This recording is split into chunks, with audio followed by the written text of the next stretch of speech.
Sky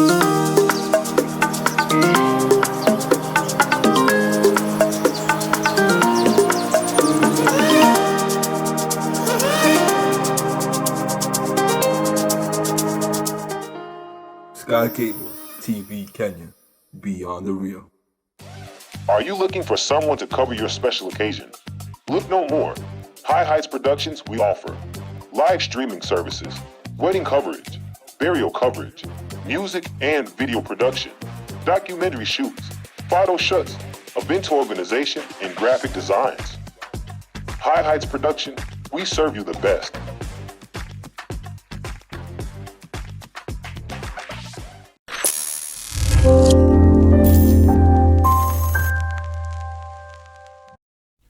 Na barabara kabisa mpenzi mtazamaji popote ulipo, ni kukaribishe Jumanne ya leo ya tarehe 5 mwezi Aprili mwaka 2022.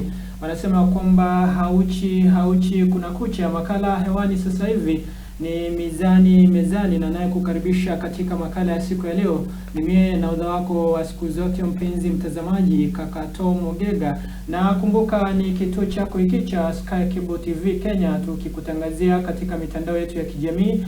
FB ni Sky Cable TV Kenya, IG ni Sky Cable TV Kenya, Twitter ni @SkyCable TV Kenya, kadhalika YouTube ni Sky Cable TV Kenya. Leo hii mtazamaji, tumekuandalia mambo ainati sana tukiangazia hizi vurugu ambazo tunaendelea kuzishuhudia katika mikutano mbalimbali ya kisiasa. Zaidi wa Kenya wanalia kuhusiana na ongezeko la bidhaa ambazo ni muhimu, mafuta ya aina mbalimbali, si ya kupikia, si ya gari, na hata nasikia ama mafuta ya mwili pia siku hizi bei yake iko juu kweli. Kwa hivyo hayo ni baadhi ya masuala ambayo tutaangazia katika mezani siku hii ya leo. Na zaidi ama awali ya yote, tunaanza kwa kuchambua magazeti yetu siku hii ya leo. Lakini kabla nifanye hivyo, siko peke yangu studioni, ninaye Bwana Kim ambaye siku zote tumekuwa tukishirikiana naye ili kuyafanikisha makala ya siku ya leo. Sitaki niandikie mate mpenzi mtazamaji, na wino upo, kwa hivyo nimkaribishe Bwana Kim angalau amsalimie mtazamaji, kadhalika tuambie hali ikoje, mafuta anayo ama yeye hana. Bwana Kim. Yes, naam kaka Tom. Nashukuru sana. Naam. Ni mara nyingine tena tunakutana kwenye kipindi chetu tunachokienzi hapa Sky Cable TV. Kipindi ni mezani. Imekuwa muda mrefu sana. Wageni wamekuwa wakichukua nafasi yako mara nyingi. Wageni wamekuwa wakichukua nafasi yangu mara nyingi. Lakini leo nimefika ndo tuweze kuyachanganua haya maswala ambayo yanatutatiza haswa katika upande wa uchumi. Nashukuru sana kaka Tom. Naam. Nitakacho tu sema ni kumkaribisha mtazamaji wetu ili aweze kumakinika nasi ndo tuweze kuyachanganua mambo pamoja. Na uliniambia kwamba gari lako uliacha kule mbali baada ya mafuta kukuishia njiani, ukaamua kuliegesha kando ya. Ni kweli kaka Tom, nimechelewa leo, unajua nimechelewa, najua umeningoja sana. Ni tatizo hili la mafuta. Ndio. Manake foleni ziko ndefu sana. Tukingoja kupata hii bidhaa muhimu, lakini imenibidi niegeshe gari langu niabiri matatu ndo nifike mapema, ndo tuweze, ingawa nimechelewa kidogo, lakini afadhali, Waswahili wanasema afadhali kuchelewa kuliko kutofika. Yes. Kwa hiyo wenye magari, unajua wakati sasa ni wa kuacha magari nyumbani, napiga miguu, na bado sana kutumia magari na mafuta hatuna. Na bado pia hata wenye matatu pia wana hiyo shida. Ndio. Manake gari nyingi jana zilipoenda zikakuta foreni ni ndefu. Wengine wakasema gari zao wataegesha kwanza watulie, ndo mzozo huu kwanza utulie, kisha wayaregeshe kwenye barabara. So pia hiyo inachangia. Kwa hivyo hata matatu zimeanza kuadimika, haziko. So hili wazungu wanasema it's a disaster waiting to happen. Lakini nashukuru Rais Uhuru Kenyatta amejaribu kufanya kitu kuhakikisha kwamba swala hili ifikapo Jumatano limeshughulikiwa. Tunatumai mambo yatakuwa sawa. Lakini angeanza mapema, singoje wakati mambo yameharibika kiasi hiki ndo anaingilia kati. Angezuia, maana anasema kwamba tahadhari kabla ya hatari yenyewe. Kwa hivyo amengoja hatari ndo sasa anajaribu kuingilia kati. Lakini unajua Kakato, mara nyingi haswa upande wa biashara na uchumi, kuna wenye wako kwenye hiyo sekta na wakitaka kufanya ile kitu inaitwa kufrustrate government wanaweza. Manake mara nyingi kuna factors mingi zinachangia mambo haya. Hatuwezi sema tutaiblame ama tutaishtumu serikali kwa yote yalofanyika. Kuna mambo tu, na pia swala hili linasemekana si swala unique tu kwa Kenya. Kuna shida dunia nzima haswa katika hili swala la mafuta. Yes. Kwa hiyo mtazamaji, ndo huku kutia kionjo katika makala yetu ya Mizani Mezani. Kwa hiyo tuingie katika magazeti ya siku ya leo, na mkononi mwangu nalo gazeti la Daily Nation, na taarifa kuu mpenzi mtazamaji ambao imetiwa ama imekolezwa kwa wino mweusi inasema kwamba UDA primaries Ruto is nightmare. Kwa hivyo masuala ya ule mchujo wa wagombeaji mbalimbali kupitia chama cha UDA, kwa hivyo ni swala ambalo linatatiza milengo mingi, si UDA si ODM. Kwa hivyo leo hii wameangazia upande wa UDA na wanasema kwamba Deputy President William Ruto faces a tough test ahead of his party primaries scheduled for April 14th in what is likely to pose a logistical and political nightmare. Aspirants will compete for the UDA ticket in 12 gubernatorial contests, 19 senatorial seats,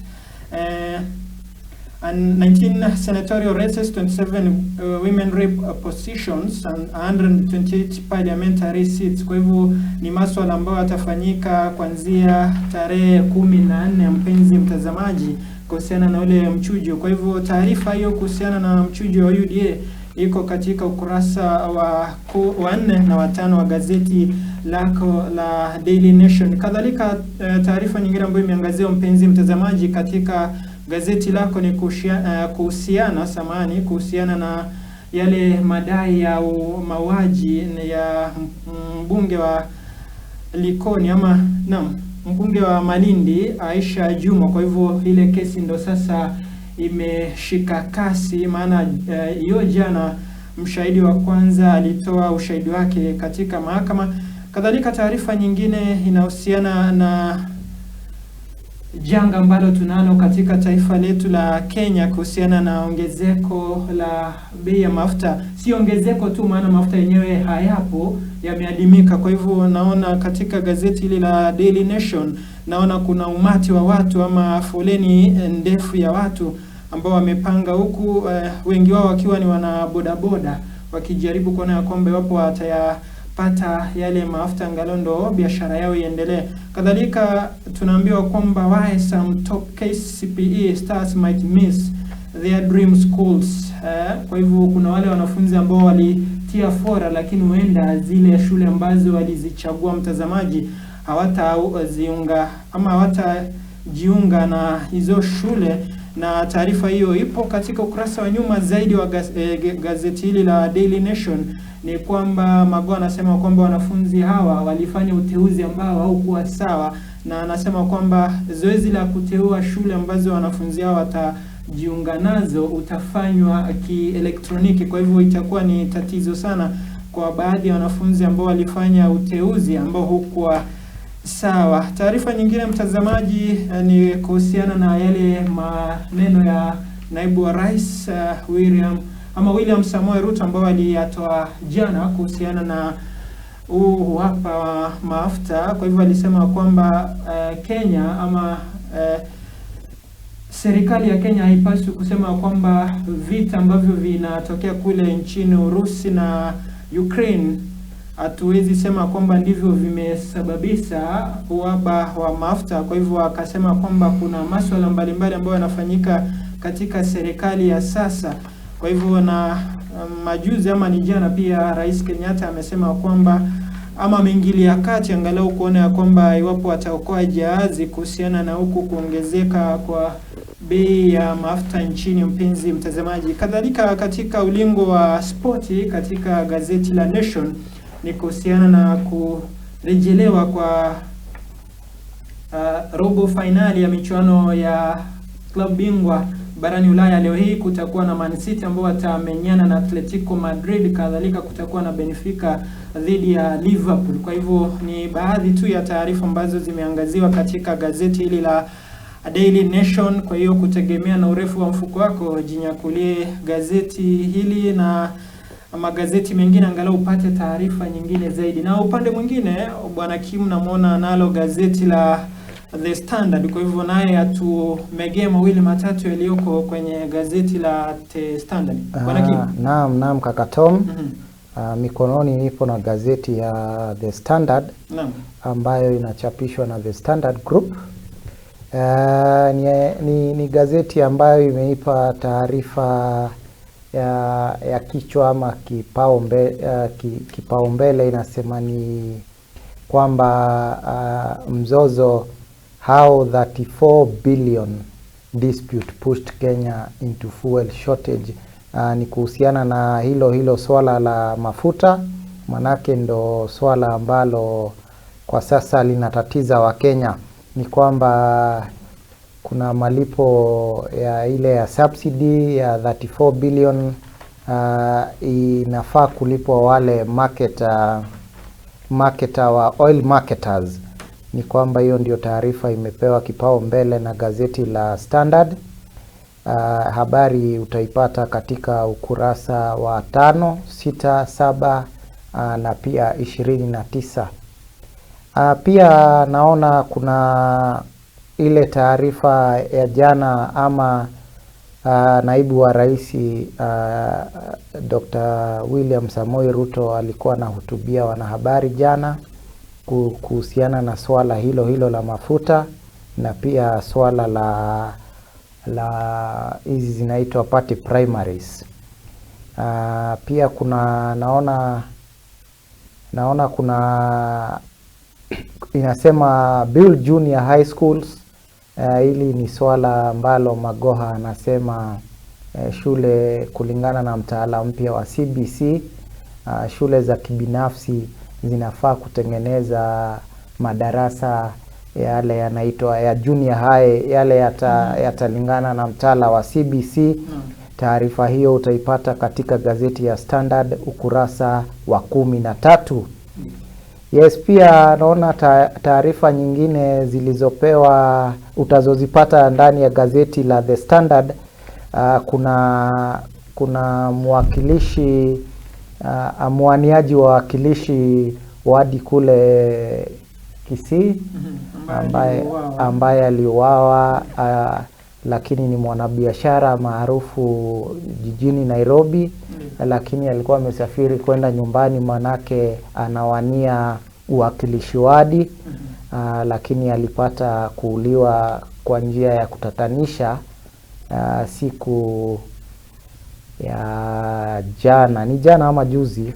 Gazeti ukitaka taarifa hiyo kwa kina, ingia katika gazeti ya The Standard ukurasa wa 12.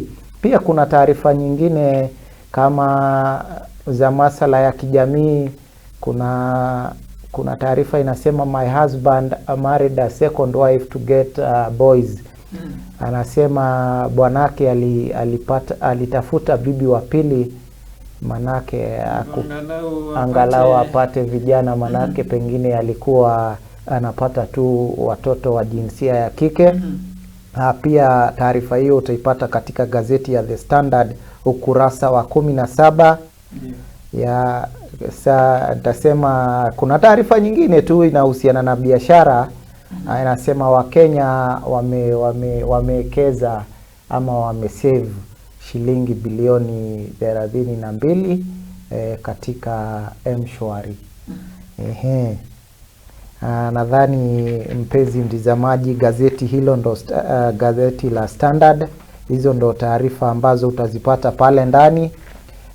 Upande wa nyuma wa spoti inaangazia mechi babu kubwa itakayokuwa ikichezwa leo hii kati ya vijana wake Guardiola, Joseph Guardiola wa Man City na Diego Simeone ambaye ni mkufunzi wa Atletico Madrid. Inaam Kakatomi, hizo ndo habari ambazo zimeangaziwa sana katika gazeti la The Standard. Ukipata nafasi yako jishikie hilo gazeti na hizo taarifa utazipata mle ndani. Na asante sana Bwana Kim kwa kuliangazia gazeti la The Standard. Kwa hivyo mtazamaji, nilisema kutegemea na urefu wa mfuko wako. Kwa hivyo jinyakulia magazeti haya na mengine mengi ambayo yanachapishwa humu nchini, angalau upate ni yapi yaliomo. Na leo hii mtazamaji, swala letu kuu tunakuuliza, je, ni kipi ambacho kifanywe ili angalau kuzuia hizi vurugu ambazo tunazishuhudia nyakati hizi za kampeni ama nyakati hizi ambako tunaelekea uchaguzi mkuu Agosti 9. Maana majuzi tumeona Mheshimiwa Raila Odinga akishambuliwa katika mkoa wa Bonde la Ufa, ndege yake ikapasuliwa vioo. Kwa hivyo ni taarifa ama ni mdahalo ambao tutaangazia leo hii kwa kina zaidi. Angalau turushie maoni yako katika mitandao yetu ya kijamii, yote ni Sky Cable TV Kenya. Kwa hiyo Bwana Kim, tukianza mdahalo wetu, kabla tuzamie masuala ya kisiasa, tuangazie masuala kuhusiana na ukosekanaji wa mafuta na kupanda kwa bei ya mafuta, bidhaa hiyo ambayo ni muhimu sana. Na madai yake ya naibu wa rais jana alisema kwamba takribani shilingi bilioni 39 ambazo zilitengewa kawi humu nchini ni kama zilielekezwa kwingine. Unazungumzia vipi hotuba yake naibu wa rais jana? Maana aliangazia mengi, akasema kwamba Kenya tusijifanye ya kwamba vita ambavyo vinaendelea kule Ukraine ndivyo ambavyo vimetatiza huku kukosekana kwa mafuta nchini. Akatoa mfano wa Uganda, akasema kwamba Uganda wana mafuta, mataifa mengine ambayo ni jirani zetu wana mafuta, lakini Kenya kwa nini hatuna mafuta? Kakatoma, nilisikia taarifa yake naibu wa rais alipokuwa anahutubia wanahabari kutoka kule ikulu yake ya Karen, kule Karen, na alisema shilingi bilioni 39 ambazo zinakatwa ushuru ndo ziingie kwenye kuhakikisha bei ya mafuta ama kufanya mambo ya miradi ya barabara ya sekta ya kawi, ni kwamba zimeelekezwa kwingine. Lakini nimemsikiza ule anaitwa permanent secretary, nilimsikiza jana akisema ni kwamba shida zinazotokea hivi sasa si shida ambazo ni maalum ama zile unique zinafanyika katika nchi ya Kenya peke yake. Mizozo hii ipo katika hata nchi zingine, na si kwamba mafuta hayako pia Kenya. Nilimsikia akisema mafuta iko, manake ukiingia bandarini ukitaka ukufanya uchunguzi lita zipo tu mafuta ya kutosha ya kuhakikisha Wakenya wamepata mafuta. Ni ile tu inasemekana, unajua wakati mwingine wanabiashara wapo, madalali wapo, kuna wale tunaita cartels pia wako, na pia wenye makampuni ya mafuta wanaweza fanya hizi vitu. Na kuna taarifa ambayo tu ilitolewa, manake oil marketers walishurutisha serikali, wakawaambia iwapo hamtalipa basi na sisi tutasitisha huduma zetu, watazuia mafuta. Na pia hiyo ilichangia ile kitu inaitwa panic buy, sijui tunaitaje kwa lugha ya Kiswahili. Manake walipotangaza vile wakasema watafunga mafuta, wakachapisha hiyo habari, ndo unaona watu walikimbia kwenye stesheni za kununua. Wasiwasi wanataka wakimbie, ndo angalau mtu ananunua lita kadhaa aende akajiwekee. Hiyo ni mojawapo ya sababu ambazo imechangia kuwa na msukosuko kwamba kila mtu anataka kujiwekea. Ndo inaitwa panic buy. Kwa hivyo samahani, hiyo ndio inachangia kufanya mambo haya. Naibu wa rais, sasa turudi kwenye hili swala naibu wa rais. Naibu wa rais namuona amekuwa anafanya mazoezi ile tunaita rehearsal za kuwa opposition leader, kiongozi wa upinzani. Manake hizi tabia tunamuona anazo siku hizi ni tabia za mtu ambaye anajitayarisha ama yuko tayari kuwa kiongozi wa upinzani. Manake unajua siasa, Ruto tunamuelewa ni maana yuko ndani ya serikali lakini anaishutumu ile serikali. Kwa hivyo ule mimi nitasema ni unafiki. Manake yeye hafai ila ni siasa tu, ni demokrasia, inakubalika yeye aje aseme hivyo. Kila nafasi itakayotokea ya kupata kugonga serikali, naibu wa rais lazima atakuwa kipao mbele. Kwa hivyo hii ni shida iko Kenya, si Kenya peke yake, pia Uganda wapo. Lakini kinachofanya haya mambo yafanyike si kwamba hakuna mafuta ama shida iko kubwa sana. Ni kwamba kuna mzozo kati ya serikali na wale wanaitwa oil marketers. Manake kuna hiyo pesa wanataka walipo ile pesa. Unajua Kakatom, pesa wanayodai ni ile pesa, unajua sisi kuna sheria iliyotengenezwa ndo ile inaitwa consumer protection. Wanasema kiwango fulani mfai kupitisha kiwango fulani cha mafuta, muuzie retail, reja mnafaa kumuuzia kama ni lita 34, wale regulator wanasema hivyo. Lakini upande mwingine wa wenye kununua mafuta hawajaweka ile sheria. Kwa hivyo wenye kununua mafuta hawajawekewa kiwango ambacho wanaweza uziwa na wale. Unajua mafuta yetu mengi hatuna mafuta nchini, yaliyopatikana kidogo pale Turkana sijui kulienda vipi, lakini hatuna ngamia. Nilimsikia Raila akisema kwamba iwapo tateuliwa kuwa rais basi ni kama atafuatilia kule ngamia abaini ni kipi ambacho kiliendelea. Maana Kenya ilitangaza kwamba kumepatikana mafuta. Sasa kulipatikana mafuta, lakini si mafuta mengi ya kutosheleza Wakenya wote. Lakini licha ya kwamba hayakuwa mengi, mafuta yako wapi? Yapo lakini unajua yanapelekwa pengine nchi zingine za ugenini, na sisi pia tunapata fedha manake tunahitaji. Lakini mara nyingi utakuta hilo swala tutalifuatilia venye baba alisema. Tutafuatilia hilo swala pindi tu tutakapoingia mamlakani. Tutalifuatilia. Ndio nilikuwa nasema mafuta tunayotegemea yanatoka nchi za nje. Lakini wenye kuuza bei ya mafuta ikibadilika dunia nzima, wenye kununua ama wenye kampuni wenye wamekeza katika biashara hii ya kawi ya mafuta, hasa upande wa petroli, wao wanauziwa mafuta venye muuzaji atauza. Lakini ikifika hapa kuna sheria ya kusema huwezi pitisha kiwango hiki. So hapo ndo unakuta mzozo unatokea. Sheria iko upande wa kuuza, hatujasema tuuziwe na bei fulani, lakini sisi tunaambiwa lazima tuuze na bei fulani. Lakini pale mwenye kutuuzia atatuuzia na bei yoyote atakayotaka. Ndo manake zile fedha zikatengwa kumitigate ama kuhakikisha bei japanda, na wale wanakuwa compensated, wanalipwa baada ya muda fulani. Hizi fedha ndo unaona kuna mzozo. Waliposema hatutalipwa, kukakuwa na hiyo panic buy. Hiyo sana ndo inachangia huu mzozo.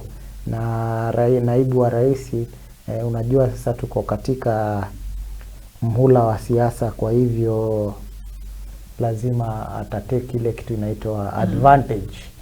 Maana napata kuna upenyu basi ndio atapenya, maana to score political goal. Lakini tumekosea wapi kama taifa? Maana ukiangalia Kenya sasa hivi dunia yote inaangalia, kuna msongamano wa magari kote kote. watu wako foleni wananunua mafuta, lakini majirani zetu Uganda, licha kwamba labda waenda wanauaba kama wetu, lakini hatujaona watu wakikimbia kwenda katika stesheni za mafuta. Hatujaona msongamano wa magari labda yamepanga foleni kuelekea katika stesheni za mafuta. Kenya, mbona sisi tunaadhiriwa na majirani zetu bado? Yani wao licha kwamba ndio ni uhaba ambao labda unatokea dunia nzima. Kaka Tom, nadhani wewe ni mwanahabari mzuri. Bila shaka. Lakini naona hapo hujafanya uchunguzi mzuri, manake majirani wetu pia wana hii shida. Wanayo, lakini hatujaona huu msongamano. Msongamano, Kaka Tom, nimekuelezea msongamano ulipo Kenya, ulioko Kenya ni ile inaitwa panic buy. Na unajua Wakenya pia wako na hiyo, wanataka, mtu anataka kujiwekea, wana ule ubinafsi mwingi.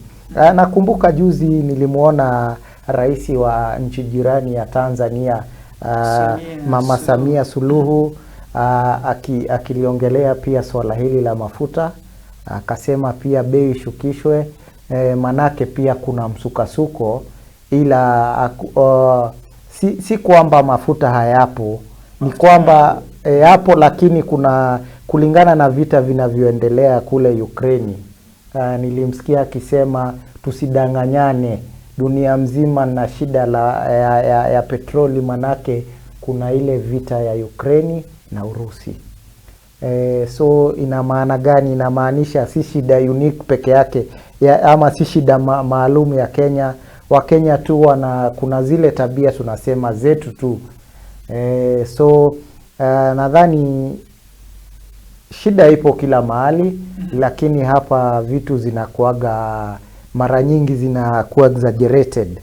Lakini ipo tu na kimzozo wa serikali na oil marketers, lakini Rais Uhuru Kenyatta jana alitia sahihi kusema ile subsidy nini lipwe, ndo huu mzozo uishe, na natumai ifikapo Jumatano kama alivyosema PS wa Bwana Kamau ule wa Kawi na masuala ya umeme nchini, ni kwamba wiki hii ikienda kumalizika huu mzozo utakuwa umetulia.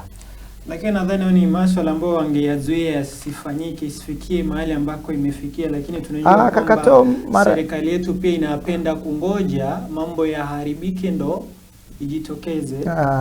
Unajua tunaposema serikali ya Kenya ni wananchi, na tunajua sisi wote wananchi wa Kenya tuna tabia za kukimbia wakati wa mwisho. Kama ni kujiandikisha kupiga kura, unakuta watu wanakimbia wakati muda umeisha, ile tunaita masaa ya 11, 11th hour. So nadhani pia masala ya biashara ina mambo mingi inachangia juu. Sasa unaona shida hili tokea wale oil marketers ama washikadao wa sekta ya petroli walisema tutafanya kitu msipofanya hivi. Kuna vile walishurutisha ndo hii shida ikatokea. Ndo ifanyike. So serikali pia mara nyingi ni ya kulaumiwa pia, lakini hatutaibebesha mzigo wote. Pia kuna manake pia wale wanabiashara ni wa Kenya. Lakini pia ni biashara wapo. Uhusiano kati yao na serikali unapaswa uwe uko imara. Ndo sasa nasema ni kweli serikali pia kuna venye inachangia, lakini hiyo blame tutaifanya iwe equal. Tusilalie sana upande wa serikali, manake pia biashara wa Kenya tunajua madalali wanafanya biashara vipi. Wengi ambao wapo serikalini pia wanahusika katika kuna ile conflict of interest. Kwa hivyo wanahusika. Na pia inasemekana, sijui ni uvumi ama ni vipi, pia naibu wa rais inasemekana pia katika sekta ya mafuta yupo, na anasema Uganda hakuna shida. Inasemekana ana stesheni kadhaa kule Uganda za petroli.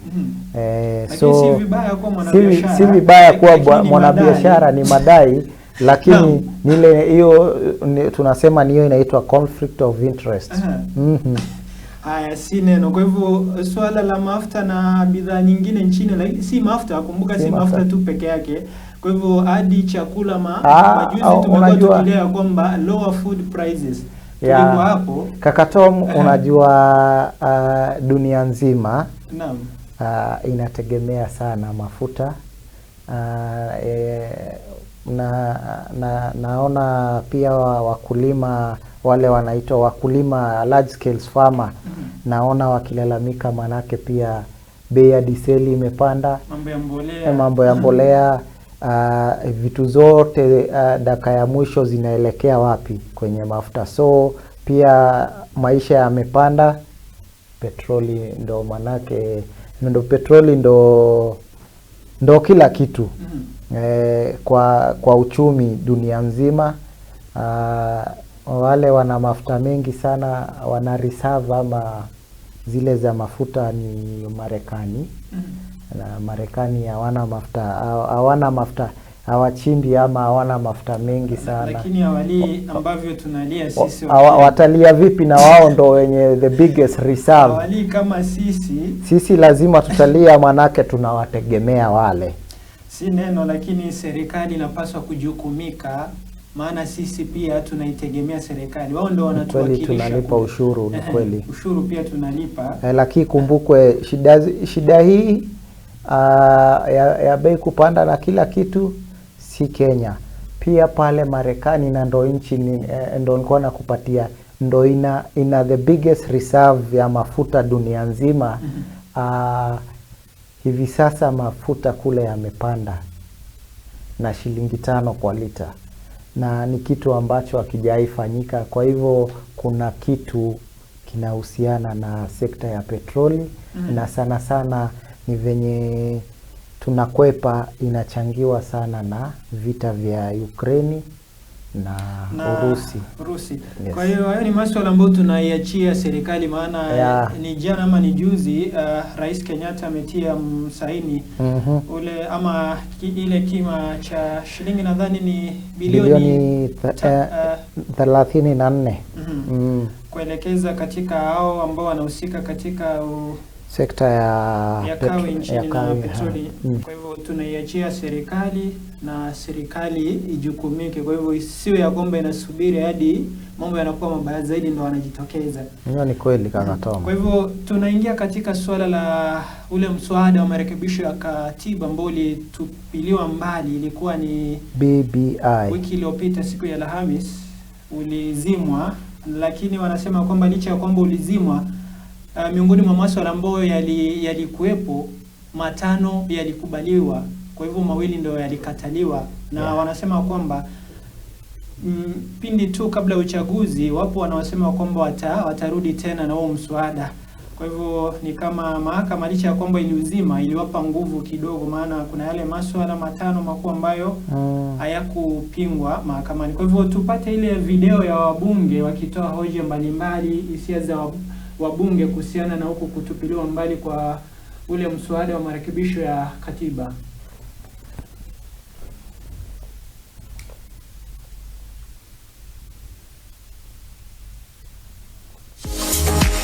Are you looking forward to have an amazing spa day?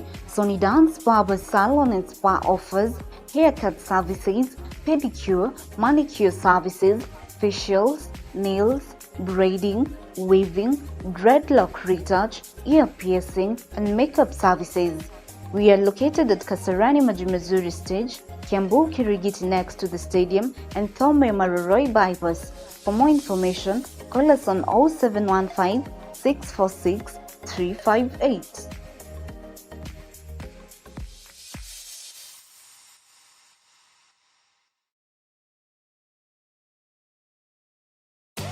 Are you looking for someone to cover your special occasion? Look no more. High Heights Productions we offer live streaming services, wedding coverage, burial coverage, music and video production, documentary shoots, photo shoots, event organization, and graphic designs. High Heights Production, we serve you the best.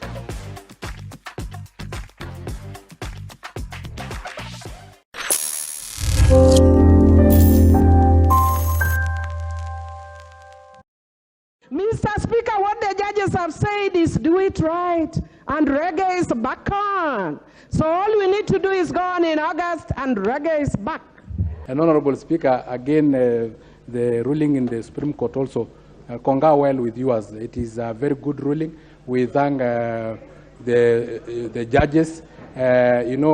BBI, the handshake brothers love you, but Kenyans hated you more. Rest in peace, BBI. Because the Supreme Court decision appears to excite a number of members, especially those who do not understand. Mr. Speaker, what the judges have said is do it right, and reggae is back on. So all we need to do is go on in August and reggae is back.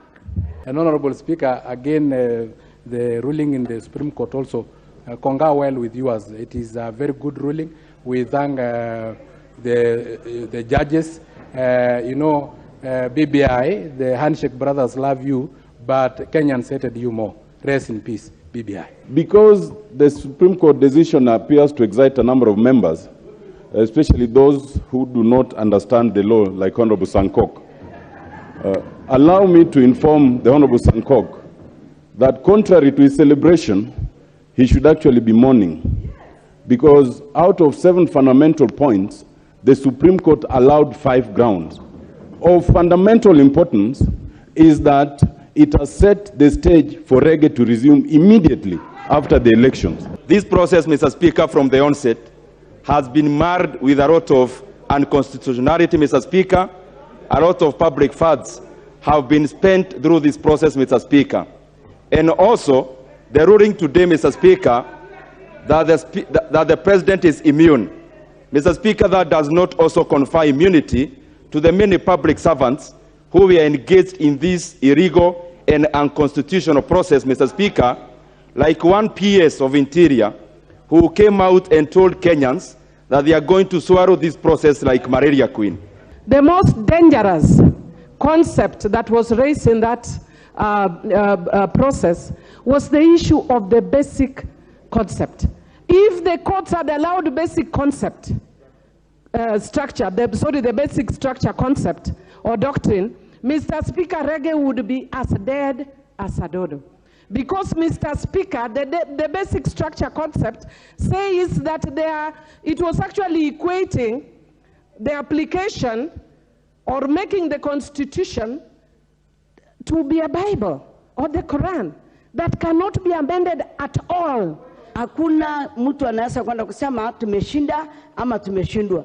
Isa lawyers wamefanya kazi yao na maoni ni ya wananchi, na bado tunatarajia BBI itarudi na itakuwa tu sawa. Wenye wanataka kwenda kucherekea waenda cherekea tu kama kawaida.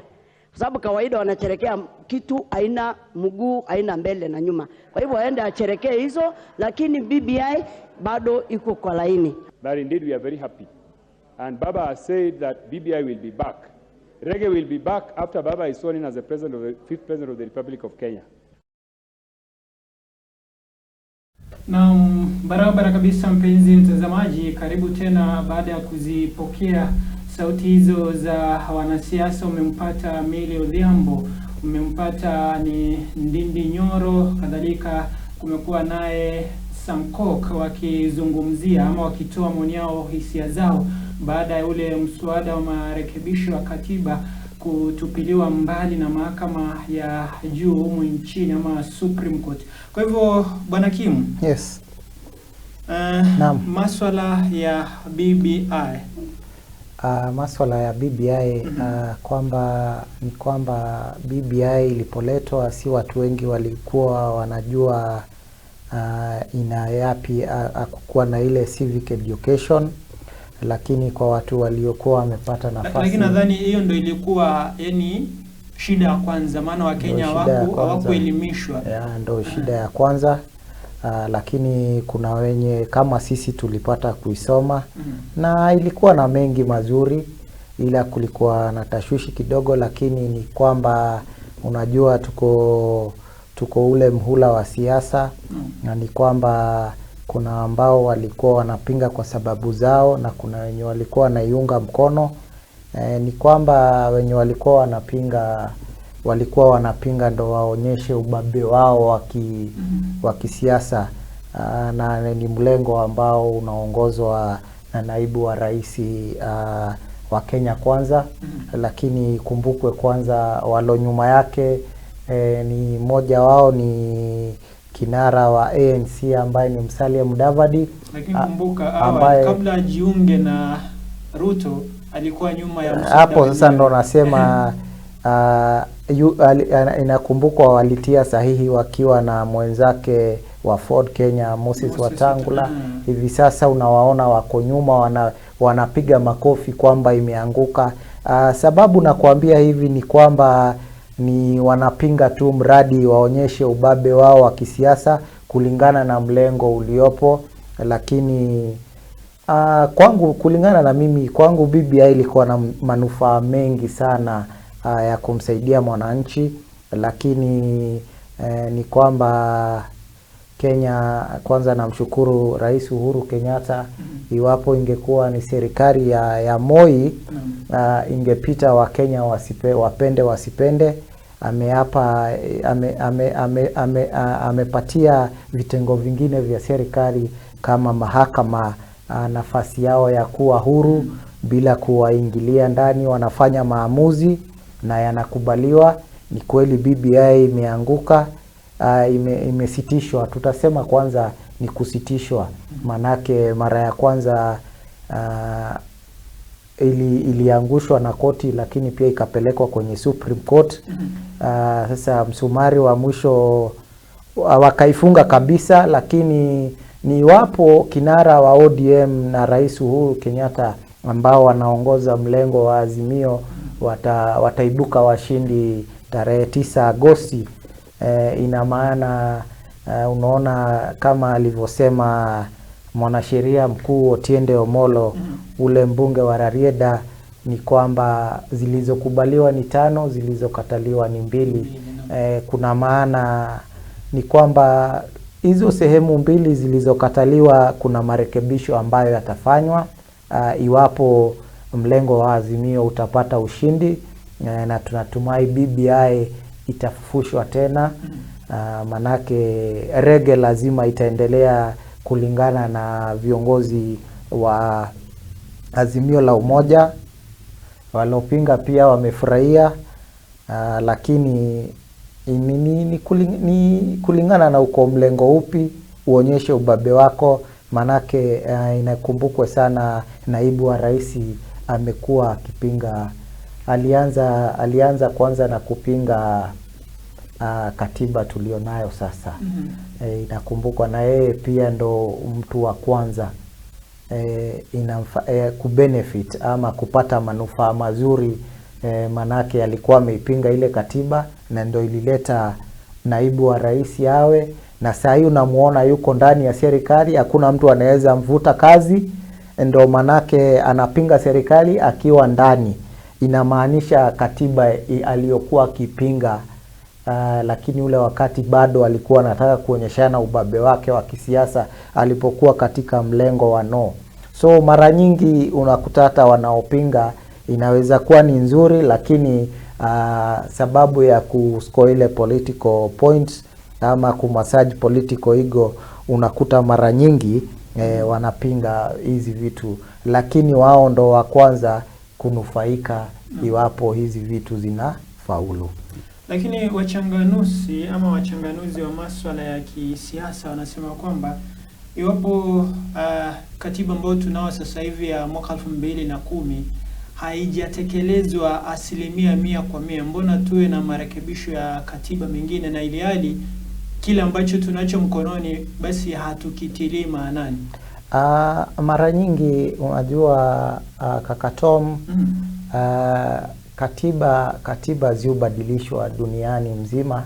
Ndio hivyo, lakini wanasema mbona kwa wepesi huu, maana ni 2010 haijamaliza miaka mingi, na hata licha hivyo haijafuatwa 100%. Katiba miaka 10 ni miaka nyingi kaka Tom. Manake sasa inaelekea miaka 12 kutoka tulipopitisha katiba mpya. So katiba mara nyingi hubadilishwa kulingana na zile vitu. Unakumbuka kuna lile swala ambalo lilikataliwa pia na koti lilikuwa ni swala nzuri, lilikuwa linasaidia wananchi kuongeza zile eneo bunge 70. Hilo lingekuwa ni jambo nzuri.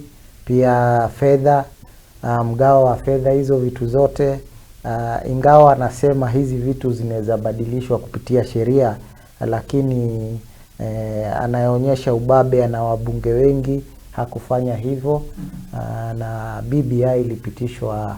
Unajua kuna masuala ya sheria na pia kuna masuala ya siasa, ya kisiasa, na mara nyingi siasa inafanywa ndo mwananchi anufaike zaidi. So kwangu mimi katiba, kama kuna sababu muhimu ya kufanya maisha ya mwananchi yawe mazuri zaidi, katiba lazima ibadilishwe, hata ikiwepo siku moja. Kama kuna uwezekano wa kubadilishwa, naam, ibadilishwe, mradi tu kinachobadilishwa kinamfaidi mwananchi wa nchi yake. Na ukiangalia masuala 7 ambayo yalikuwa kule, ambayo yaliangaziwa zaidi, yalioleta utata, ukiangalia 5 yalikubaliwa. Na hili swala la basic structure, wanasema kwamba yani ule muundo wa katiba yenyewe, yani katiba yenyewe hairuhusu mabadiliko. Kwa hivyo unaliangazia vipi ili swala ambalo labda lilikataliwa, mambo ya muundo msingi wa katiba na yale masuala ya rais aliye mamlakani labda kutaka kubadilisha katiba pasi na kuwahusisha wananchi wenyewe? Shida ilipotokea si ati katiba haiwezi badilishwa, lakini muundo tunaosema ni ati mabadiliko yalikuwa yanafanywa mengi kwa mara moja, kwa wakati moja. So ni ile walikuwa wanasema kumutilate, kuikatakata hiyo basic structure. So ni kumaanisha mabadiliko yaliyokuwa yakifanywa yalikuwa yanafanywa mengi kwa wakati mmoja. Lakini unajua ni process, unaweza mabadiliko yanafanyagwa polepole polepole. Hiyo itakosa kuleta tatanishi, lakini katiba si ati haiwezi badilishwa. Katiba yaweza badilishwa wakati wowote, inalingana tunabadilisha nini na nini kwa muda moja. So nadhani hapo ndo tatizo lilikuwa. Na labda swala la rais mwenyewe kujihusisha pasi na kuwahusisha wananchi, maana iwapo angewahusisha labda ingesonga mbele kidogo. Naliona vipi? Wananchi walihusishwa. Si kwamba wananchi, lakini unajua aliyeleta ile hoja kwamba katiba ibadilishwe. Sasa hapo ndo shida. Nilikuwa nataka kwanza kutoa hiyo dhana ni kwamba wananchi hawakuhusishwa. Walihusishwa, lakini hawakuhusishwa venye ilikuwa inatakikana kupitia njia ya civic education. Lakini wanasema rais aliye ndo ile inaitwa popular initiative. Ni kwamba katiba imemfunga, hajakubaliwa, manake wanasema alianzisha BBI kama mwananchi wa kawaida. Na nakumbuka yule Smoking Wanjala akisema, yule jaji mkuu wa pale Supreme Court, akisema ni kwamba rais hawezi kuwa mwananchi tu wa kawaida. Haijakubaliwa. Hata yeye akijifanya ni mwananchi wa kawaida, haiwezekani. Sisi wote tunajua si mwananchi wa kawaida. Kwa hivyo yeye hawezi anza hiyo popular initiative. Lakini Rais Uhuru Kenyatta bado, hata kama atatoka mamlakani, yuko na nafasi nzuri ya kuanza hiyo popular initiative, manake atakuwa mwananchi binafsi ama private citizen. So hivyo ndo inasemekana. Si neno. Kwa hivyo tutasubiri sana tuone iwapo azimio la umoja na One Kenya, ambavyo wanasema azimio One Kenya, wakichukua mamlaka, iwapo watazua tena ili swala la marekebisho ya katiba, na iwapo hawatashinda, je, watalileta tena? Hatujui, tunasubiri. Pia wanaweza either way, iwapo watapata ushindi ama wasipate ushindi, ni kwamba hata hivi sasa ni venye kuna huu msimu wa siasa. Tungekuwa tuko msimu mwingine, bado wangelianza hili jambo. Ni kumaanisha pia wasipopata nafasi na sioni hilo likifanyika. Ni kwamba bado wana nafasi nzuri kama wananchi binafsi, kama private citizen, lakini wanaweza ifanya na hakuna mtu yoyote anaweza kataa, hata watakaokuwa kwenye mamlaka. Mtu yoyote aweza anzisha, ndio manake kuna hiyo popular initiative. Wa Kenya wanakubaliwa kuanzisha mabadiliko ya katiba mradi tu wapitishe ile threshold inayotakikana. Alivyofanya Ikuroko, alivyofanya punguza mzigo. Yes. Lakini ukakataliwa. That Kenya Alliance, yes, namkumbuka. Naam. Kwa hiyo mtazamaji, tunasubiria hilo swala la jumla la marekebisho ya katiba, tunalizikia hapo.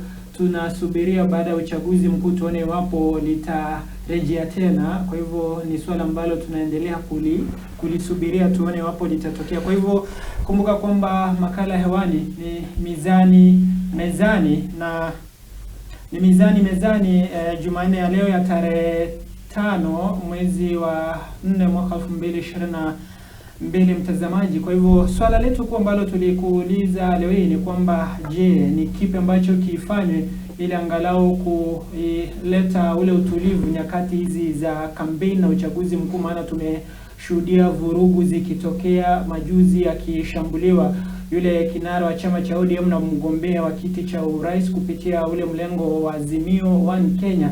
Kwa hivyo tunayachukua mapumziko, tukirejea tutaangazia swala hilo la vurugu kwa ujumla na kadhalika. Tutaangazia masuala kuhusiana na ule mchujo wa vyama mbalimbali kwa maana ya nomination. Kwa hivyo tunakwenda mapumziko mafupi, tunarejea kwa sehemu ya pili na ya mwisho ya makala Mezani. Usikwende mbali. Are you looking for someone to cover your special occasion? Look no more. High Heights Productions we offer live streaming services, wedding coverage, burial coverage, music and video production, documentary shoots, photo shoots, event organization, and graphic designs. High Heights Production, we serve you the best.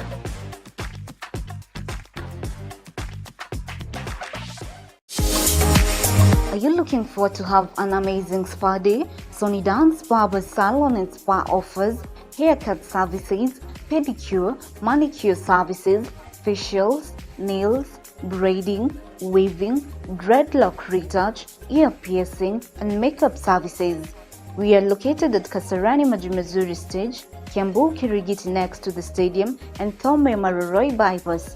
For more information, call us on 0715 646 358.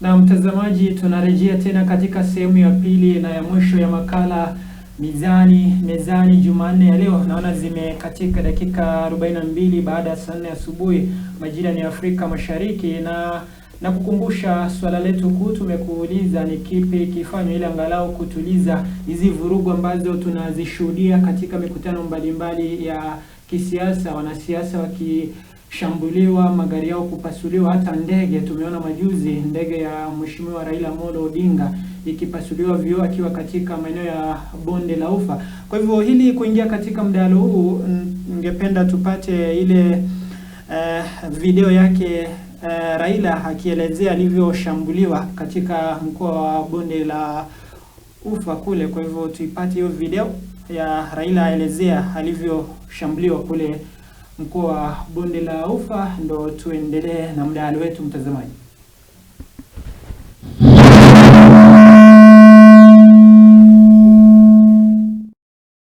Mko tayari namna hiyo? Tayari tutembee namna hiyo? Kwa hivyo mimi naambia nyinyi, tunaanza safu mpya, msafara mpya. Hatutaki chuki, hatutaki vilevile udanganyifu. Mnaona hawa jamaa jana wanatufanya sisi njama. Sisi hatujapiga mtu yoyote. Wakati ambaye kumekuwa fujo pali popote tumelaani. Jana mimi naona vitu vioja. Vijana wanakuja, sisi tumekwenda tu pale kwa maiti kwenda kusema pole kwa jamii. alafu vijana wanaanza kupiga magari yetu na mawe. Mawe inanyesha kama mvua kwa gari yangu, inanyesha kama mvua. Sasa nakuja namna hii, nasema kitu gani? Jonathan ananiambia mimi hii ni mawe yote nakuja. Kutoka pale mimi naingia ndani ya ndege. Kienda ndani ya ndege naona mtu pale anarusha mwamba kubwa. Amebeba jiwe kubwa anarusha hapo. Kwa ndege mimi naangalia kitu inakuja. Jiwe inakuja na siwe kuna mahali ya kwenda. Inakuja pa! Na mimi nashangaa. Kitu gani? Jamaa walikuwa wanataka kuua sisi. Juni Odinga akielezea alivyoshambuliwa, na kabla tuingie katika mdahalo kwa kifupi, angalau pia tupate ile ama hoja za wanasiasa baada ya kushambuliwa kwa Raila kwa ufupi tu, ndo tuzame katika mdahalo wetu. Hoja za wanasiasa baada ya kushambuliwa kwa Raila. Yesterday there was an incident in Uasin Gishu County where the party leader of our opposing party some violence was actually meted on the Honorable Raila Odinga. Let me state categorically that the United Democratic Alliance and all our Kenya Kwanza partners are believers in a peaceful, progressive Kenya. We are committed to a peaceful nomination exercise and a peaceful election in August 9, 2022. We have given very clear instructions to our members, which I reiterate today, that all members of UDA and our Kenya Kwanza alliance must never engage in any acts of violence. Violence is retrogressive, primitive, and as I said, tears down our democracy. First and foremost, let me say that we condemn with the strongest terms possible the act of political violence that was caused by a few individuals in Soi against the team of Azimio led by Right Honorable Prime Minister Raila Odinga. As the governor of this county, I have said time and again that as a county we are not going to tolerate political violence. We've said time and again, everybody has a right to campaign in every part of this county. Not just as me, but even political candidates within even UDA as a political party. Mumeona vile walitufanyia? Jamaa, tuliona kifo na macho yetu. Tumeona kama kifo imekuja karibu siku hiyo. Lakini Mungu akachukua kifo akapeleka mbali. Tunasema shetani, shetani. Hawa jamaa ni watu ambao kazi yao ni fujo peke yake. Hawana kazi nyingine. Kazi yao ni kupigana na watu, na sasa wameona uchaguzi uko karibu kuisha na wameshindwa, sasa wanataka kuleta fujo. Mnasema namna gani watu Turkana? Mnasemaje?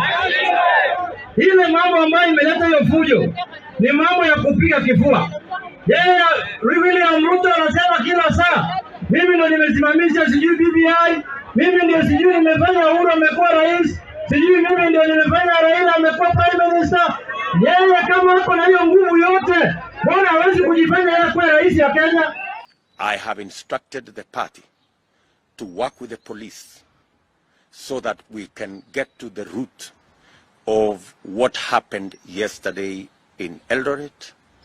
And if any of our party candidates were involved, we are going to take disciplinary action against any candidate who may have been involved in the violence that was meted out against the Honorable Raila Odinga. We are firm believers in a democratic society where every Kenyan politician, leader or candidate must be given the space and the opportunity to sell their ideas Na mtazamaji, sauti mbalimbali za wanasiasa wakikemea kile kitendo. Tumemsikia naibu wa rais Daktari William Samoei Ruto akizungumzia swala hilo. Tumemsikia yule Junet Mohamed akilizungumzia, na wanasiasa wengine mbalimbali ambao wamekemea kitendo hicho ambacho kilitokea. Na awali tulimpata Raila mwenyewe akielezea ambavyo ilikuwa. Kwa hivyo Bwana Kim, tusiandikia mate na wino upo. Vurugu nyakati hizi za siasa. Naam Kakatom, nadhani furugu Kenya na wakati wa siasa si kitu kipya. Ni kitu ni vitu ambazo zimekuwa zikifanyika. Manake tunapoingia katika mhula wa hii season ya siasa, kuna watu ambao wana ile utulivu ama kuwakubalia wale wengine wakuje walete maoni yao. Inakumbukwa wanasiasa wana mambo mingi. Hawa vijana inasemekana ni vijana ambao walikuwa wamelipwa ndo wazue furugu. Lakini inavyojulikana inaweza kuwa hatari sana, kama alivyosema juzi Rais Uhuru Kenyatta alipokuwa kanisani jijini Nairobi, ni kwamba kama kitu kibaya kingemfanyikia, na tunaelewa ile helikopta ni kitu ambacho ni delicate sana. Ni venye haikuwa imepaa mbali. Kitu kingemfanyikia kinara wa ODM ama kiongozi wa Azimio la Umoja, ni kwamba hii nchi haingekuwa na amani. Alivyosema rais, na hiyo video tunayo. Alivyosema rais ni kweli, ni kwamba watu wanafaa kuwa very tolerant, wanawakubalia wengine wakija, wanatoa maoni yao, na inajulikana wazi lile ni eneo la naibu wa rais. Na kura nyingi ni zake pale. Kwa hivyo Raila Odinga pale hakuwa amekwenda siasa, alikuwa ameenda mazishi ya mwenda zake mzee wetu Kibor. Lakini akakumbana na haya. Na nakumbuka pia alikuwa anajaribu kuhutubia wananchi mahali fulani tu katika hilo sehemu. Pia joto likakuwa kali sana mpaka ikambidi arejee kwenye gari lake na asitishe kuhudumia wananchi. Haya mambo Kakatom ni mambo mabaya sana, si mambo mazuri yanayofanyika nchi yetu. Unajua shida inaanzaga polepole, na hili ni eneo ambalo linajulikana sana kuwa, kulingana na mjibu wa koti lile la ICC, ni kwamba ni sehemu linalomulikwa sana. Manake ya machafuko ya ndo manake machafuko ya 2007 alifanyika sana kule ndani. So na kwamba na nataka kwa upande mmoja nimpongeze naibu wa rais, maana alijitokeza mahala alifanya alichokifanya kisiasa. Ni ile inaitwa to bite the bullet. Na akakuwa ile, yani ikasemekana, yani akajitokeza waziwazi, lakini ni shutuma ambazo zilimfanya akafanya vile. Na pia unajua naibu wa rais ni mzuri, alifanya hivyo, lakini ilichangiwa na siasa. Na pia kuna wingu ambalo linamuandama, wingu la ICC. Ile koti ya ICC. Ni kwamba tunajua naibu wa rais yuko na kesi kule, na kesi yake si kwamba iliisha, ni kwamba ilisitishwa kwa muda kwa kukosa ushahidi wa kutosha, lakini haikufungwa kabisa. So ilimbidi ajitokeze, na ukisikiza sana ni kwamba anatumia lugha ya kizungu. Ni kwamba hii taarifa kuna watu wanataka iwafikie, si pale tu Kenya, kuna mahali duniani, kuna dunia mzima, manake lile wingu linamzingira. So machafuko yatakapofanyika ile sehemu yake, kuna uwezekano anaweza kujiwa tena na tunaelewa kuna kesi inaendelea kule ya bado yake, na kuna ule Gishero ule. So hii ni mojawapo ya sababu ambazo zilifanya akajitokeza kinaganaga kuomba msamaha. Lakini ingekuwa hilo wingu alipo, kidogo nadhani haingekuwa hivyo. So tumpongeze iwapo ilikuwa genuine, lakini mimi kwa maoni yangu ni kwamba ilichangiwa pia na hilo wingu la ICC. Manake anaangaziwa sana, anamulikwa sana. Tumeona hatua zimechukuliwa, watu kadhaa zaidi ya 14 wameshikwa na wabunge kadhaa akiwemo Oscar Sudi, Junet Mohamed waliitwa waende kuandikisha taarifa. Unadhani hatua kama hizo kwa kivyovyote vile zitaleta ama zitapunguza vurugu kama hizi ambazo tunaziona? Maana Oscar Sudi mara nyingi tumemshuhudia katika mambo mengi, Juneti pia ni mtu wa kusema sana. Ni kweli kaka Tom, zinasaidia kwa kiwango fulani, na nadhani tukifanya itakuwa mzuri pia iwapo mmoja wao atahukumiwa na afungwe. Manake hiyo itatuma ujumbe kwamba tuko gangari mara hii. Manake unajua wanasiasa wanapoona watu, unajua biashara yao ni kuongea na watu na kusema, wanakuwa na ule ulevi wa siasa. Mara nyingi unakuta wanapoona watu wengi, mtu anajisahau, anakuwa na ulevi, anaongea tu chochote, alafu masaibu yanakuja kumkumba baadaye. Manake wanaongea bila kufikiria mara nyingi. So lakini nilimuona Oscar Sudi na mwenzake Wasoi na pia Caleb Kostan na pia kuna ule speaker wa bunge la Nandi, walienda kuandikisha taarifa kule Nakuru.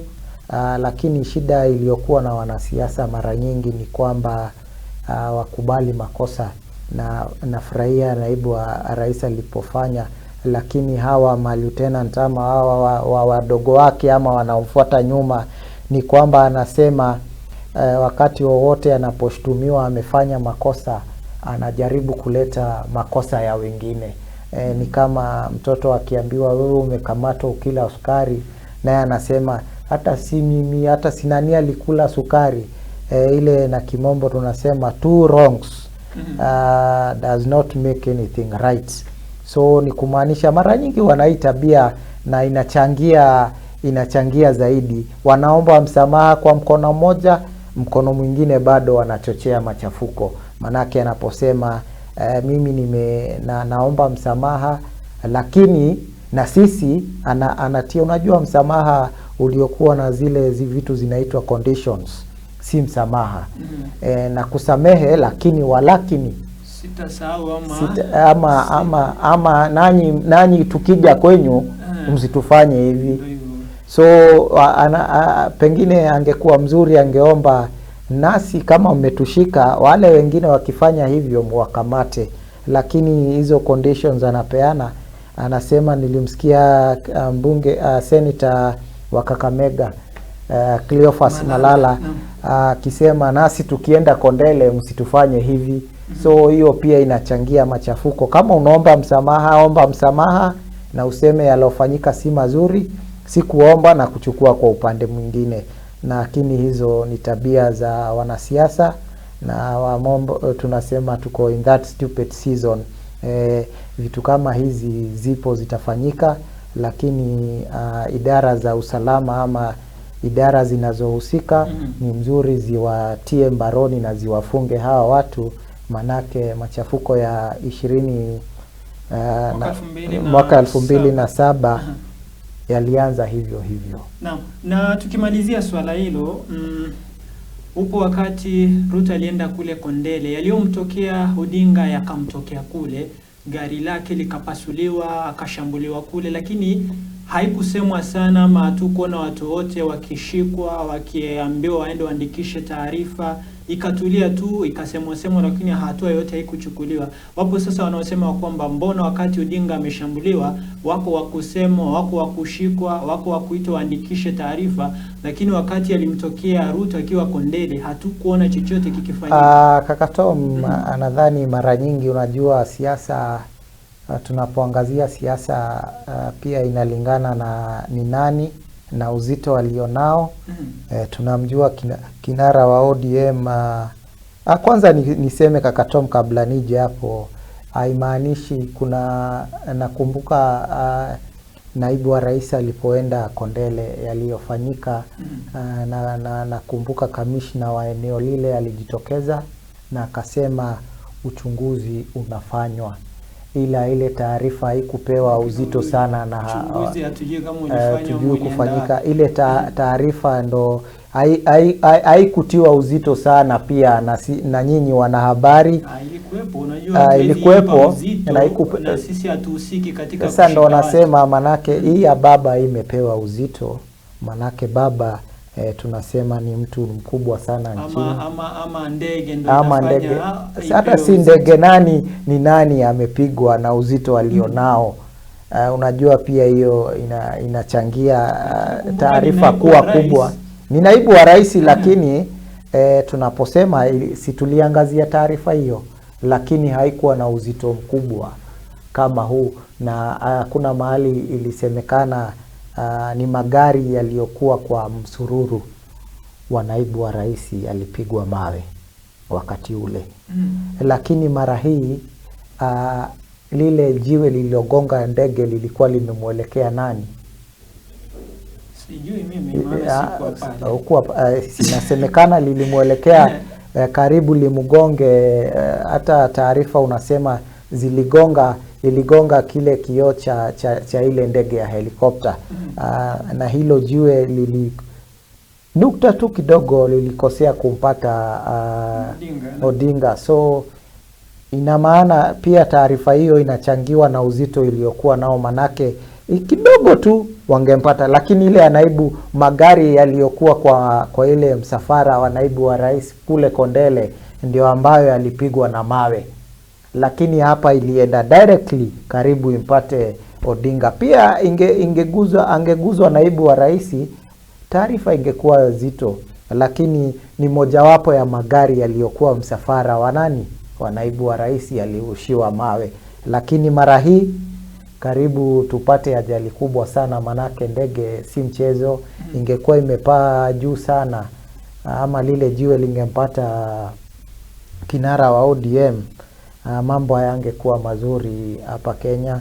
So siasa iko hivyo, lakini idara zinazohusika zikifanya kazi yake mzuri, at least wamtie mtu mbaroni, inamaanisha kutakuwa na utulivu.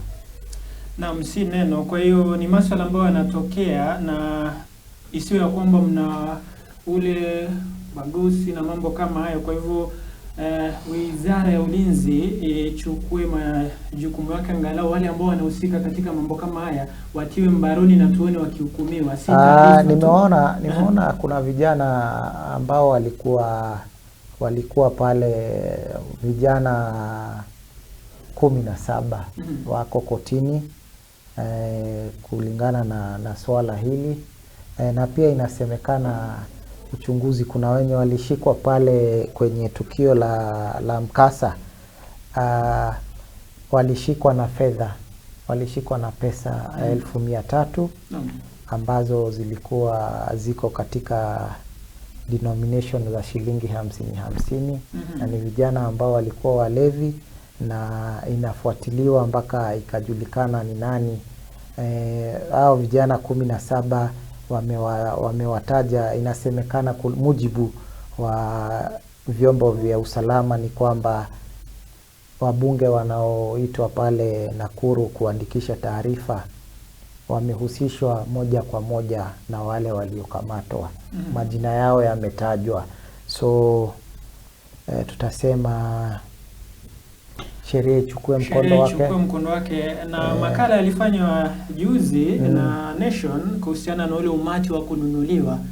Na wanasiasa wengi wananunua umati. Kwa hivyo ukiona umati umejaa mahali fulani, jua kwamba wapo ambao wamelipwa ndio waende kule. Kakatom, wewe hujui kwamba wale umati unanunuliwa mara nyingi? Ukiangalia hii mikutano ya siasa, haswa upande wa Kenya Kwanza, unakuta watu wengi wamevaa zile fulana ama t-shirt ambazo zina zile rangi za chama. Mara nyingi wengi walokuwa kwenye mkutano wana hizo t-shirt fulana. Inamaanisha kwamba kwanza hawakupata zile fulana kiholela holela, ni watu ambao walipangwa wakakuja kwenye mkutano. Unapopewa ile fulana inamaanisha kuna maneno fulani unaambiwa, ama unapewa kitu fulani, njoo kwenye mkutano. Na si maswala mageni, pande zote zinafanya hivyo, inakubaliwa kumobilize clouds. Ndio unakumbuka wakati naibu wa rais alikuwa amesafiri kwenda Marekani na Uingereza, mikutano yake tunajua inafurika watu wengi sana, lakini wakati alipokuwa kule ulikuwa unakuta kidogo kuna si wengi vile. Ni kama wako watu si wengi, inamaanisha aliyekuwa na mfuko amekwenda nao, so aliporejea kufurika kukaendelea. Naam, ni swala pevu hilo na linapaswa kuangaziwa kwa ndani. Kwa hivyo tuna muda mchache ili tuhitimishe makala yetu. Mwisho tunaangazia hizi nomination, lakini kabla tuangazie nomination tupate video yake Uhuru akizungumzia kushambuliwa kwa Raila. Tukimaliza upande huo na tuzame katika nomination tukimaliza makala yetu. Kwa hivyo Uhuru azungumzia kushambuliwa kwa Raila. Hiyo video tuipate kwa kifupi, tuingie katika sehemu ya mwisho na tuhitimishe makala yetu ya siku ya leo. Sasa kwenda kule kupiga ndege ya baba, unapiga ndege imekufanya nini?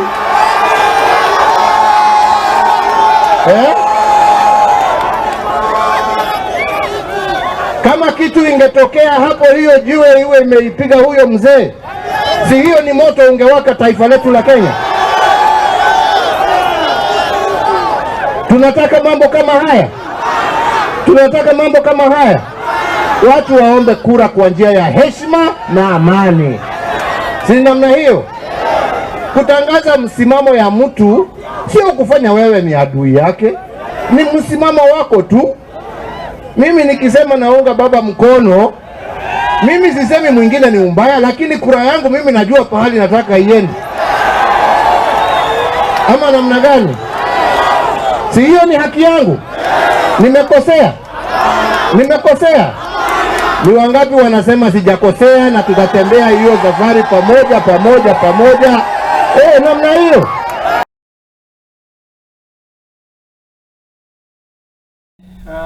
Rais Uhuru Kenyatta akizungumzia kule kushambuliwa kwa Odinga, na sauti yake hiyo inatuhitimishia sehemu hiyo ya vurugu, na tunazo dakika chache tuhitimishe makala yetu ya siku ya leo. Swala letu kuu tulikuuliza ni kipi kifanywe ili angalau kupunguza ama kusitisha kabisa haya mambo ya vurugu nchini Kenya, tusiyashuhudie tena, maana yanavuruga amani nchini Kenya. Kwa hivyo tuma maoni yako kwa mitandao yetu yote ya kijamii, ni Sky Cable TV Kenya, mie FB ni Kakatom Ogega na Bwana Kim. Yes, naam Kakatom. Mambo ya nomination yanaleta tumbo joto, si kwa Azimio, si kwa Kenya Kwanza.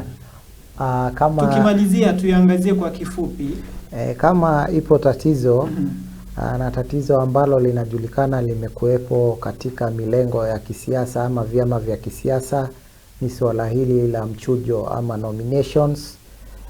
Haswa pande zote zina hii shida, lakini inajulikana mzuri kwamba ghasia ama kutokuwa na ile fairness lazima itokee. Ndio unakuta watu wengi wamesimama. Mara hii tutakuwa na watu wengi ambao walisimama wale tunaita binafsi independents, wagombea huru. Wale independent watakuwa wengi, manake kilio kinakwenda kutokea pande zote. Na ndo unakumbuka vyama chama kama cha ODM mara nyingi unajikuta ama Kenya Kwanza wanapeana zile zinaitwa direct nominations. Wanafanya mazungumzo ya nakumbuka chama cha ODM kimekuwa kikisema kitafanya kati ya tarehe 1 hadi 21 mwezi huu wa Aprili watakuwa na mazungumzo, watajua nani atapewa direct nominations, nani kulingana na uchunguzi wao, nani popular, nani anafanya nini. Lakini upande mwingine wale ambao wanajipiga kifua wanasema watakwenda nominations, hapa tunajua mfuko ndo huwa unaongea. Ama wewe unachangia vipi kwenye chama kama. So kilio kipo, utakuta kutakuwa na ile inaitwa mass exodus kutoka kwa vyama kwa njia, watu wengi sana watagura hivi waingie mambo, yani kugombea kwa njia huru. Manake ile nafasi ya kugombea huru bado haijafungwa, ipo. Kwa hivyo wengi wataingia tu pale. Kwa hivyo watakaokuwa wengi bungeni, utaona kuna namba vyama vitabobea, lakini utakuta pia kuna namba nzuri bungeni, ama pale seneti, ama kwenye bunge za county.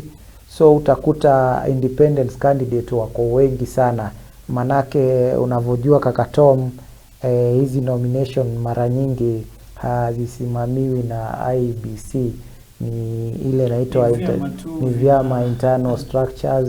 Wale returning officer pia wamechaguliwa na vyama. Na unavyojua Kenya kila mahali pesa utengenezwa.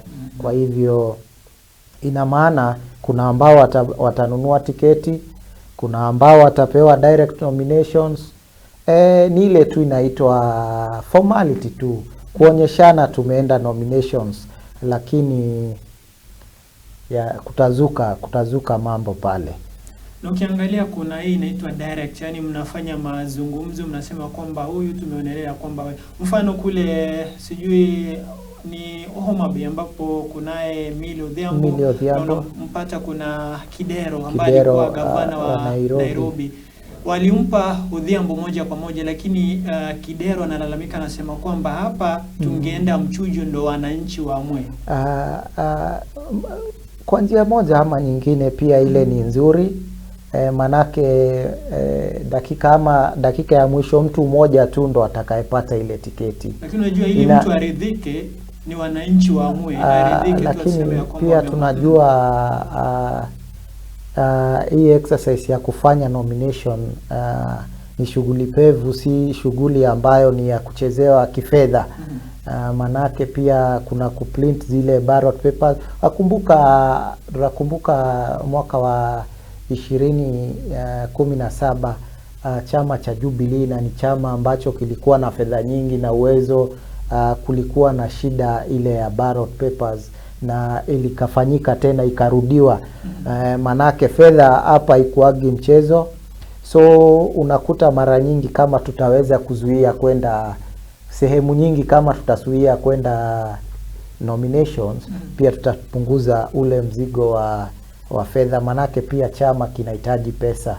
Na unakuta ni kama saa hii kuna milioni ngapi zinatumiwa na chama cha Kenya cha UDA kuprint zile ballot papers, na bado hazijatosha. Nimeona kwa gazeti ni takriban milioni 34. So ni exercise ambayo inahitaji fedha nyingi. So pale Kidero si Mili, ni Wanga, Gladys Wanga, ule mbunge wa wakilishi wanawake wa Homa Bay, alipewa direct nomination. Pia wanafanya utafiti ile inaitwa kutafuta ni nani yuko more popular, ni nani ana umaarufu kushinda mwingine, ni mgani ataleta manufaa kwa chama, ama amekuwa loyal kwa chama vipi. Manake Kidero hatujamsikia sana ndani ya chama cha ODM, ni kama amekuwa mtulivu, lakini Gladys Wanga amekuwa pale, amekuwa tukimsikia na amekuwa akipigania chama kwa ile passion. So vitu kama hizo zinachangia, wanaweza mchagua kulingana na anachangia vipi kwenye chama na umaarufu wake uko vipi.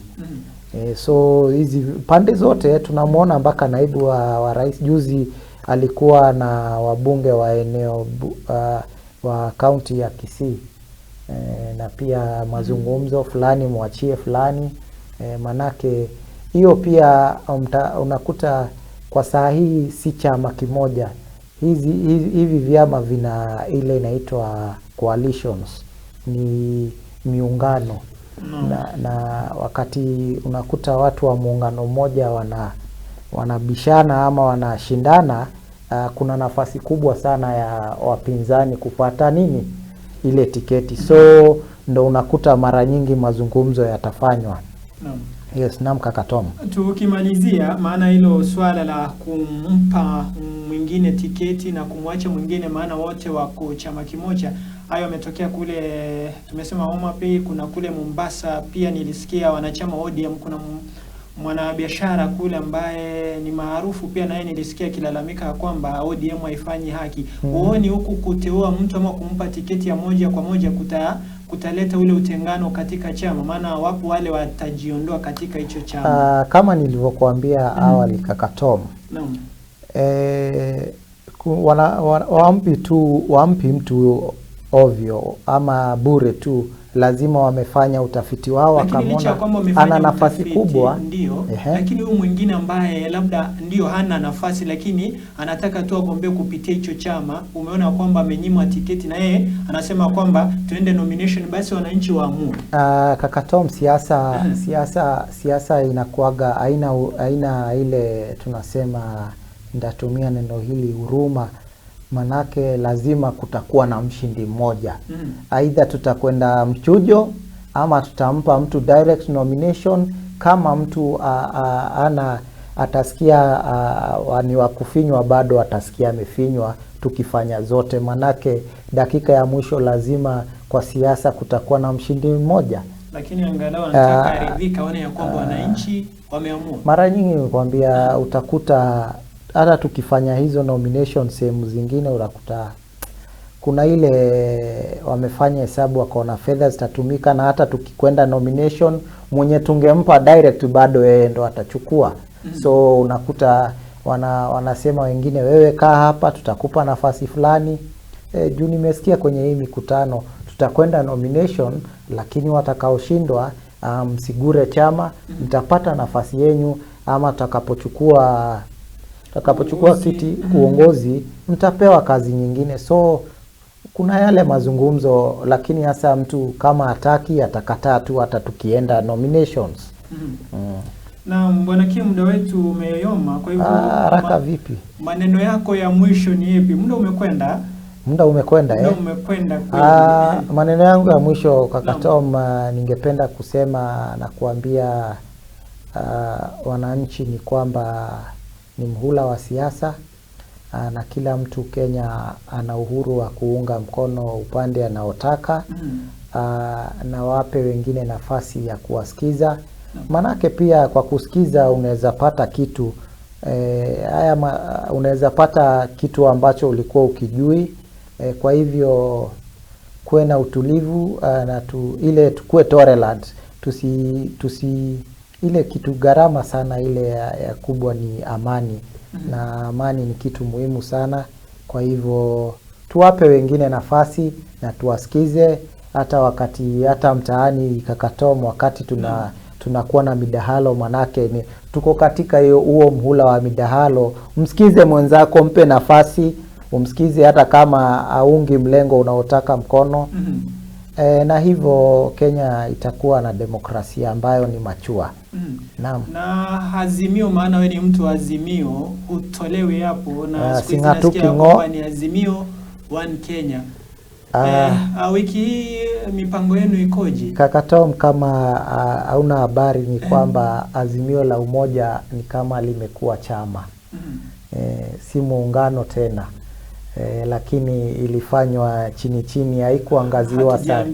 Iko nakumbuka juzi huku lakini chama hivi vyama vingine vimeenda wapi? Maana kuna vyama kadhaa. Vipo tu, lakini jina Azimio la Umoja limeandikishwa kama chama.